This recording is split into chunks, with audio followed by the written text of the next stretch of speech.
বৰপেটা লোকসভা সমষ্টিত দীপবায়ন ডাঙৰীয়াৰ সপক্ষে কালিলৈ এখন বিশাল জনসভা আমি এই স্থানতে আয়োজন কৰিছোঁ আৰু আমাৰ ৰাষ্ট্ৰীয় সভাপতি তথা ৰাজ্যসভাত বিৰোধী দলপতি শ্ৰীযুত মাল্লিকাৰ্জুন খাৰ্গে ডাঙৰীয়াই দুপৰীয়া 1 বজাত গুৱাহাটী এয়াৰপৰ্টৰ পৰা হেলিকপ্টাৰে আহি পেলাই ইয়াত উপস্থিত হ'বহি আৰু 12 বজাত আমি গুৱাহাটী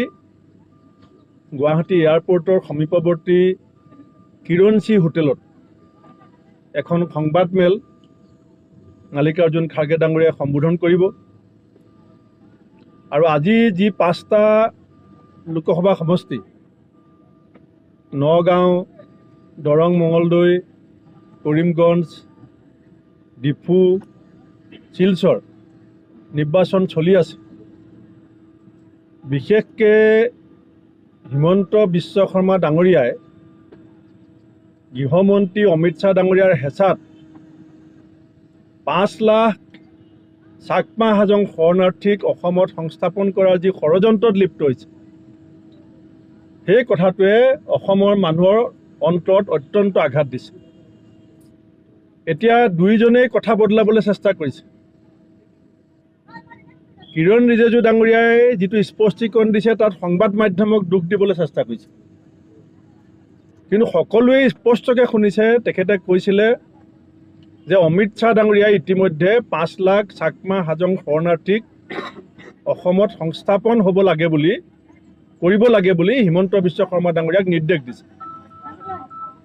আৰু সেই কথাটো লৈ পেলাই গোটেই অৰুণাচলৰ বিভিন্ন জাতীয় সংগঠনে ইতিমধ্যে কিৰণ ৰিজিজু ডাঙৰীয়াক সম্বৰ্ধনা জনাইছে তাৰ ছাত্ৰ সংগঠনবিলাকে তাৰ নিচি আপাটানি আদি জাতীয় সংগঠনবিলাকে অৰুণাচলত এটা বিজয় উৎসৱৰ দৰে পৰিৱেশ হৈছে যে অৰুণাচলৰ 5 লাখ চাকমা হাজং শৰণাৰ্থী কেন্দ্ৰীয় গৃহমন্ত্ৰীৰ হেঁচাত অসমৰ মুখ্যমন্ত্ৰীয়ে অসমত সংস্থাপন কৰিবৰ কাৰণে সিদ্ধান্ত লৈছে আৰু হিমন্ত বিশ্ব শৰ্মা ডাঙৰীয়াক অসমৰ মানুহে এইকাৰণেই বিশ্বাস কৰিব নোৱাৰে কাৰণ কাখন বলবৎ কৰাৰ প্ৰাক মুহূৰ্তটো তেখেতে কৈছিলে যে 1971ৰ পাছত অহা এজনো শৰণাৰ্থীৰ বোজা আমি ল'ব নোৱাৰোঁ তাৰ পাছত কিন্তু কাখন আহিলে আৰু কিৰণ ৰিজিজু ডাঙৰীয়া কোনো সাধাৰণ ব্যক্তি নহয় কেন্দ্ৰীয় চৰকাৰৰ এজন মন্ত্ৰী আজি অসম গণ পৰিষদ এই বিষয়টোত একেবাৰে মৌন যি অসম গণ পৰিষদে শ্বহীদৰ কেঁচা তেজৰ ওপৰেদি গৈ গুৱাহাটী ইউনিভাৰ্চিটিৰ পৰা MLA হোষ্টেল পাইছিলেগৈ শ্বহীদৰ কেঁচা তেজৰ নামত শপত লৈ পেলাই অসম চুক্তিক গীতা বাইবেল কোৰাণ বুলি অভিহিত কৰিছিলে আজি আনিবলৈ ধৰা সময়ত ফণীভূষণ চৌধুৰী ডাঙৰীয়াই মন্ত্ৰীসভাৰ পৰা পদত্যাগ কৰিলে বৰপেটাৰ ৰাইজক ফণীভূষণ চৌধুৰী ডাঙৰীয়াই স্পষ্টীকৰণ দিব লাগিব যে কাখন বিৰোধিতা কৰি মন্ত্ৰীসভাৰ পৰা পদত্যাগ কৰাটো তেওঁৰ শুদ্ধ সিদ্ধান্ত আছিল নে কাখন সমৰ্থন কৰি মন্ত্ৰীসভালৈ ঘূৰি যোৱাটো শুদ্ধ সিদ্ধান্ত আছিল আঞ্চলিকতাবাদ অসমত স্বাধীনতা আন্দোলনৰ সময়ৰ পৰা আছে কিন্তু প্ৰথমবাৰৰ কাৰণে তথাকথিত 3 গৰাকী আঞ্চলিকতাবাদী নেতাই অতুল বৰা ডাঙৰীয়া কেশৱ মহন্ত ডাঙৰীয়াকে প্ৰমুখ কৰি ফণীভূষণ চৌধুৰী ডাঙৰীয়াই অসমত আঞ্চলিকতাবাদ ধ্বংস কৰি ৰাষ্ট্ৰীয়বাদৰ পকেটত আঞ্চলিকতাবাদ সোমোৱাবৰ কাৰণে যিটো ষড়যন্ত্ৰ হৈছে খগেশ্বৰ তালুকদাৰ অসমৰ আন্দোলনৰ প্ৰথমগৰাকী শ্বহীদৰ জন্মস্থানত আঞ্চলিকতাবাদটো কেনেকৈ তিলকৈ ধ্বংসৰ মুখলৈ এইকেইজন নেতাই ঠেলি দিছে সেই কথাৰ স্পষ্টীকৰণ তেওঁলোকে এইকেইদিনত বৰপেটা ৰাইজক দিব লাগিব কিবা আছিল এফালে আহি উপস্থিত হ'ব প্ৰচাৰ অভিযানত তেওঁ কৰিব গতিকে হিমন্ত বিশ্ব শৰ্মাৰ ফালে যাবনে ৰাইজ কংগ্ৰেছৰ ফালে থাকিব চাওক ইতিমধ্যে ৰাইজৰ সিদ্ধান্ত লোৱাৰ সময় আহি গৈছে 10টা সমষ্টিত সিদ্ধান্ত হৈ গৈছে এতিয়া চকুত দিয়া 10 মিলিগ্ৰাম 10 মিলিলিটাৰ এটা দৰৱৰ টেমাৰ দাম 300 টকাৰ পৰা 700 টকা হৈছে এটা সৰু 10 মিলিলিটাৰ দৰৱৰ চকুত দিয়া দৰৱৰ দাম আৰু 30% মানুহে চকুৰ দৰৱটো প্ৰায় বছৰটো ব্যৱহাৰ কৰিব লাগে। দৰৱৰ দাম কিমান বাঢ়িলে আপোনালোকে জানে?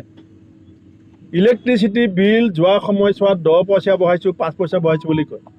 আমাক বুৰ্বক বনাব বিচাৰে অসমৰ মুখ্যমন্ত্ৰী। 10 পইচা বঢ়াইছোঁ মানে 1 ইউনিটত। একেবাৰে দুখীয়া পৰিয়ালটোৱেও মিনিমাম 300 ইউনিট 400 ইউনিট ব্যৱহাৰ কৰে। আৰু যেতিয়া দাম বঢ়োৱাৰ বিৰুদ্ধে আমি প্ৰতিবাদ কৰোঁ তেতিয়া মুখ্যমন্ত্ৰীয়ে কয় 10 পইচাহে বঢ়াইছোঁ। 10 পইচা যদি 300 ইউনিটত বঢ়ায় কিমান বাঢ়ে?